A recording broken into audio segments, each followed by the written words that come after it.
The most dangerous thing on the roads in Mississippi, Alabama, and Tennessee right now is not bad weather. It's not distracted drivers. It's 18-wheelers. A truck accident in Mississippi, Alabama, or Tennessee is not like a regular car wreck, not even close. When a fully loaded semi hits a passenger vehicle at highway speed, the physics are brutal. And I want you to understand what you are sharing the road with, because the data will change how you drive.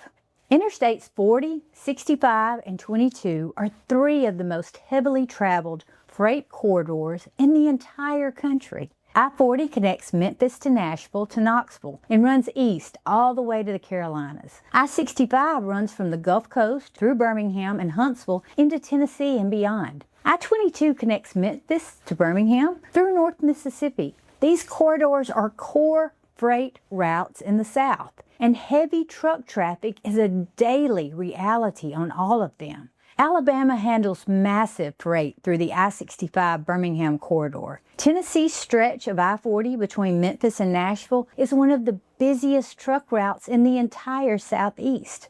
What that means is this: at any hour of the day, on any of these roads, you are surrounded by trucks.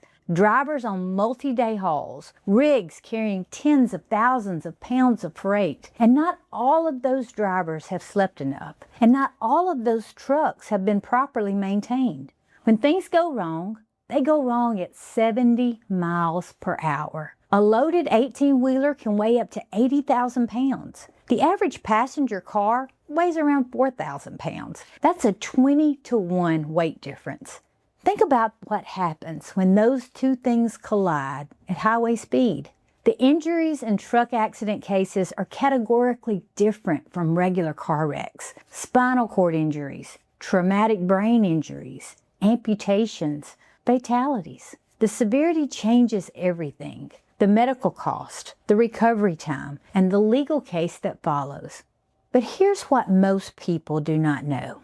When a serious truck crash happens, the trucking company knows within minutes. Many carriers have 24-hour incident response teams. They dispatch investigators straight to the scene. They preserve evidence from the truck's black box. They are building their legal defense before the ambulance reaches the hospital. They're not doing that to be fair with you. They are doing that to limit what they pay you. The trucking company's legal team may be building their case while your family's still trying to figure out how serious their injuries are. Federal law limits how many hours a truck driver can be on the road before mandatory rest. Hours of service regulations. Drivers are required to keep logs, and electronic logging devices have made those logs harder to fake. But violations still happen. A driver who has been behind the wheel for 11 hours straight when the legal limit requires a break is not a safe driver. Reaction times deteriorate. Decision-making is slow.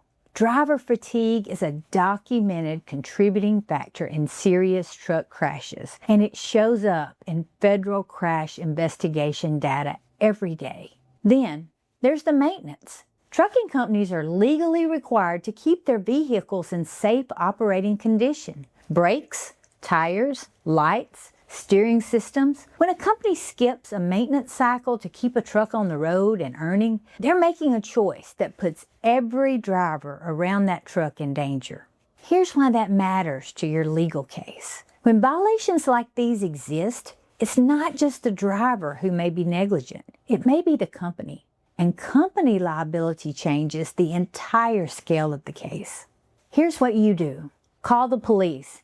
Get medical attention immediately. Do not decline the ambulance, even if you feel okay. And this is critical. Do not talk to the trucking company's insurance adjusters. Not their first call, not the second call. Do not give a recorded statement without a lawyer present. I said the trucking company sends investigators to the scene. If you're not working just as fast to protect your own case, you are starting from behind. Evidence in truck accident cases include the truck's black box data, the driver logs, the maintenance records, and any surveillance footage where the wreck occurred.